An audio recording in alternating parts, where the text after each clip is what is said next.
Welcome back to Montreal and the end of this Montreal double header and also the end of the season. We've got a lot to wrap up today, and it was always going to be difficult, I guess, today to live up to the drama and excitement of yesterday's race, which was just spectacular. But still, we had lots to talk about, and I'm going to start with these guys to our right-hand side here, Renault Edams, and you'll probably be able to see here Alain Prost and the team all drinking champagne. And it's a mixed bag. They're drinking champagne because they have wrapped up for the third season in a row the team's championship. By far the most successful team in Formula E over these 3 seasons. Hands down the quickest team across the season, but a number of issues meant that Sébastien Buemi has not walked away from here with the Season 3 driver's title. Those honours go to Lucas de Grassi on the other side of the pit lane. We'll get to him shortly. But let's quickly wrap up the day for the Renault team. And Nico Prost, who you just seen there, talking to Sébastien Buemi over in the corner, had a mixed bag. They had a difficult weekend, didn't they, all weekend, both drivers. All sorts of technical problems, all sorts of incidents on track that sport their afternoons. Sébastien Buemi started way back in 13th after qualifying in the first qualifying group. It was a slower group, and that meant he was always going to be struggling from back there. Right at the beginning, in lap 1, he was hit in the melee of the first couple of corners by Antonio Felix da Costa. And the rear bumper on his car, the rear piece of bodywork, we all saw it flapping around, didn't we, on the TV screens? And back in New York, if you remember, that was an instant black and orange flag by the stewards because it's classed as a dangerous car at that point. Sébastien Buemi, the team told me, was on the radio at that point saying, look, don't bring me in, I can get rid of it. You saw him on the TV screen shaking the steering wheel, trying to swerve the car back and forward. Eventually, that piece of bodywork did fall off, but by that point, he'd already had the black and orange flag, and the team tell me that the noise coming through their headsets as they were sat in the back of this garage was incredible, because Sébastien Buemi was literally screaming. He didn't understand the rules. He thought that even though he'd had the black and orange flag, now he'd got rid of the piece that was hanging off the back of the car, he then didn't need to come in. The rules are very clear. If you've had the black and orange flag, you must come into the pits within 3 laps, whether you've still got the broken piece or not. So the team knew that, the team brought him in, but he argued it all the way through. On Prost's side of the garage, they had to try something different. He was back in P20 after a grid penalty. They started him from the pit lane just to try and avoid the melee of turn 1 and to save a tiny bit of energy. But in the end, he didn't really finish. He didn't get anywhere, and it was a disappointing afternoon. But still, to walk away with a championship for the team is a fantastic achievement. Let's move on now to Virgin. Sam Bird, as you saw, just walked past me there. This is a good day for these guys, although, you know, they're slightly disappointed after what happened in New York. In New York, they walked away with a double header of both wins. Here today, they finished with Lopez in 3rd and Sam Bird in 4th. And I think you've got to say that's a decent result for them. It's only because of the success they had in New York that they're slightly tempered about their celebrations. They were chasing a championship, weren't they? They finished 4th in the team's championship. They thought they could have had 3rd, and they did try desperately to get after Felix Rosenqvist and try and overtake him. What they needed was Sam Bird to get in front of him, but actually the quicker car today was Lopez. They tried switching the cars to send Lopez after Bird just to try and make it so he could hold him up, perhaps affect the order, but he couldn't quite make it in the end and ran out of energy. So a good effort, but not quite enough. 4th in the championship, I still think, is a decent reward for the Virgin team this season. And look at these guys. These are the guys they were chasing. Mahindra Racing, another one of the success stories. It's been really interesting, actually, over the course of this season to see the balance of power or the balance of performance swing from what we would class as the top 2 in perhaps Audi and Renault, or Schaeffler Audi Sport and Edams Renault, to then come towards Mahindra Racing and Virgin Racing, and Techeetah perhaps later on as well. They've put a lot of work in at both of these teams. Mahindra particularly have dug very, very deep. This is an under-resourced team. They don't have the capabilities and the resources of some of these big boys to develop energy simulation software and to go testing as much as they'd like, but they have got a great spirit. They've got great teamwork. I just watched earlier as they had a huge, great big team huddle with Dilbagh Gill giving the guys a bit of a pep talk and a congratulations. He went round shaking everybody's hand, and I think, you know, this is a really lovely spirited team, and 3rd place in the championship is absolute just rewards. They played a safe race here at Mahindra because they knew they were after that 3rd. That was all they needed. They just needed to stay out of trouble, and that's exactly what they did. They put no real fight up with Jean-Eric Verne for the lead with Felix Rosenqvist, so they kind of let him by because there was no point in getting involved and risk perhaps not finishing.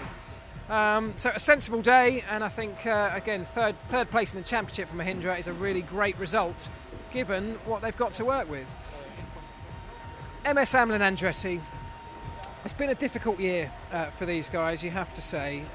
All throughout the season they have swung up and down, they've struggled. They had a bit of a turning point about halfway through the season where they started to understand the car a little bit better, but they've always had issues with tyres and getting the tyres to work more so than some of the other teams. And today they really struggled with tyre temperature, overworking the tyres, getting them outside of their operating window, and essentially then dropping off pace dramatically. And one little thing of note here actually on Robin Frins's side, when they came in for their pit stop today, coming along pit lane, Robin Frins went to hit the radio button on his steering wheel to talk to the team, and unfortunately hit the neutral button by mistake, and so of course the car drops out of gear and basically grinds to a halt. So a slightly comical incident. He managed to get back on the power and get it down there. Didn't really cost them too much, but this will be a season. They ended up 7th in the team's championship overall, but it'll be a season that they'll really rue and really kind of want to forget.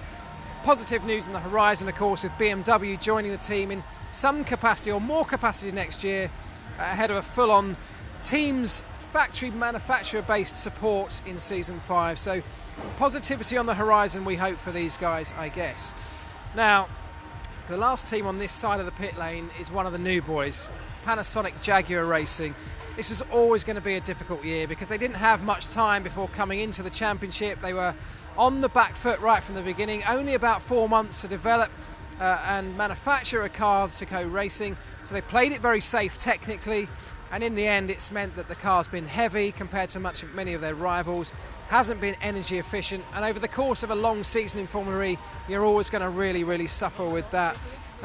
One nice little stat that I've got here for Adam Carroll on Adam Carroll's side is that he's the only driver with a 100% finish rate in Formula E this season. Now that's something that I think is testament to both his driving but also the team's reliability. He's the only driver also that never played any of their technical jokers all season. So teams will get a joker if they have a battery issue or a motor issue that you're not allowed to change. If you have a failure, you get one joker, like a free joker. He's the only guy who never had to play that this season. So I guess that also says something about their reliability. Next year, of course, they're going to be trying to improve that. They're going to go a bit more racy with the car. They're already well under development with that, and they already say things have taken a giant leap forward from where they are now. They don't know, of course, what everyone else is doing, but they're quite confident in themselves that they'll be able to take a huge step up the grid come season 4.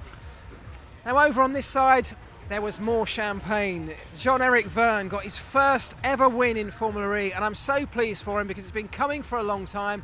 Of course, he came into Formula E in season 1 with a bit of a bang, didn't he? He landed here with that pole position on his debut, but since then he's struggled. He hasn't quite managed to get that elusive win, and today it came, and I'm really pleased for everybody here in this team. They said it was a fairly straightforward win. His energy management was actually very good. He was running at the same pace as the cars around him, but with more energy available. And the guys told me that halfway through the race they heard on the team radio that Felix Rosenqvist, who was leading at the time, was going to be stopping 1 lap early, and so managed to get that information to Jev to tell him that he could just be patient. There was no need to really push. Look at that, there's the champagne inside that box. That champagne that Jev, oh, it's the trophy, look at that. So richly deserved, and that I'm sure will be going straight on his mantelpiece at home. But yeah, they managed to tell Jev that Felix, who was his big rival for the lead of this race, was going to be stopping a lap early because he was struggling with energy. And in getting that message to Jev, they managed to allow him to be patient at the end of that first stint. There was no need for him to rush and desperately try and get past Felix Rosenqvist. He could be patient, knowing that in the second car he'd have more energy available and be able to push right up until the end of the race, and that's exactly what happened. 5th in the team's championship for Techeetah, which again, for a new team, not a bad result at all. Now, for these guys here, Next EV Neo Formula E team. Now, every time I come to this team, I seem to be talking about the disappointment that they've had, and they struggled again today with these thermal management issues within the powertrain that they've had so often they haven't got to the bottom of. they were always going to have a difficult year. The hardware in Formula E, once you homologate it at the start of a season, is locked down and you can't change that. So you get what you get and you're stuck with it. What the teams have to do is try to find ways to maximise that technology over the course of the year by using simulation programs, by testing behind the scenes. And they've tried as they might here. The hardware just wasn't up to the job here on these two cars. Oliver Turvey finished 18th today, Nelson Piquet 17th. And whilst that's a particularly poor result, I think not that unrepresentative of where the guys are really over the course of this season. I think it's been one of those where they just desperately cannot wait for this season to be over. And here we are at the end of it, ahead of next season where they will have another opportunity to go all out in the technical front and almost start from scratch, which is almost what I think they need to do. Now, Venturi, this also has been a very tricky year, hasn't it? I keep talking about them every time we do one of these wrap-up videos as having mistakes and errors, whether it's from the drivers or from the team. And it's been like that again. They both, Maro Engel, whose cars you're looking at now, qualified in the first group as well, alongside Buemi. And, you know, it's a struggle when you're in that group. Today it was very dusty, it was very slippery in the first group that went out, and so he suffered as a result of that. And when you qualify back in 18th, to get a result from there in a Formula E race is very, very tricky. You're always caught up in the melee at the beginning of the race, and it's very difficult to move forward. Tom Dillman managed to score one single point today, but even he moved backwards in the race after starting 7th. So tiny amounts of consolation, I guess, but not a huge amount to cheer, and they will be returning back to Monaco, desperately looking for ways to improve on that next year.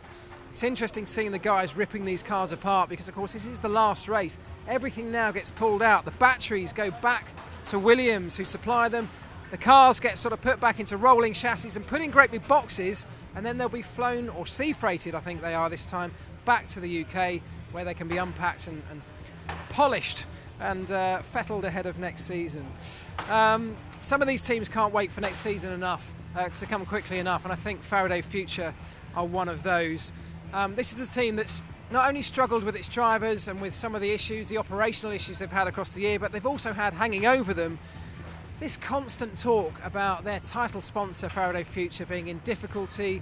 That brings with it financial instability, it brings with it instability and uneasiness about what the future might hold, and that does affect a team, I can promise you. They had a difficult day again. Contact with Robin Frins. Duval was put into the wall right at the end. Essentially, he finished 19th, so 0 points for him. They used lots of energy trying to get past Tom Dillman earlier in the race, and so by the time it got to that point towards the end, he was very low on energy, which meant he was very vulnerable to that attack from Frins behind. But this is another team that have very small resource pool compared to some of the other teams, and so they do suffer in being able to constantly update and develop the software, which is such a key area in Formula E in terms of being successful, developing the software. When your hardware's locked down, one of the only areas for improvement is developing software. So next year we hope will be a lot better. Now, let's get on to something much more positive here, and the Abt Schaeffler Audi Sport team. They didn't quite manage to win that team's championship. As we said earlier, that went to the Renault Edams team, but Lucas de Grassi has become Season 3's Formula E champion. And Lucas de Grassi, I think this is a lovely story. He was with Formula E right from literally day one. He said himself he was almost the very first employee of the Formula E company. He's worked tirelessly to develop the sport. He's worked tirelessly to develop this team. And in Season 1 and 2, he's been there at the final day, almost taking the title. And only today, at the end of Season 3, did he finally get there. And I'm really, really pleased for him. They came into this weekend as massive underdogs with a huge points deficit. And because of issues with Sebastian Buemi and with the Renault Edams team, and having an almost perfect weekend, a very steady, and did exactly the job they needed to do here at Audi, they managed to swing that points gap around into their favour and take the title. And you can't do any more than that in Formula E. The title in any Formula Championship, any racing championship, is the holy grail. It doesn't come easily, it doesn't come by accident. You can refer to the 22 points that he scored when Sebastian Buemi wasn't in New York, but look, he's won the title by way more than 22 points, so you can sort of take that out of the equation slightly. I know it will always be a factor, but I think you've got to put this championship down to hard work, dedication, great skill by him and the team, and keeping his head when it really mattered. And this weekend, that really was the difference between him and Sébastien Buemi, and ultimately he's taken the championship as a result. Brings us to the end of a fantastic season 3. There is no way you could not have watched any of the action here in Formula E and not been gripped, glued to your seat. I've loved it. I hope you have too. We will be back for season 4.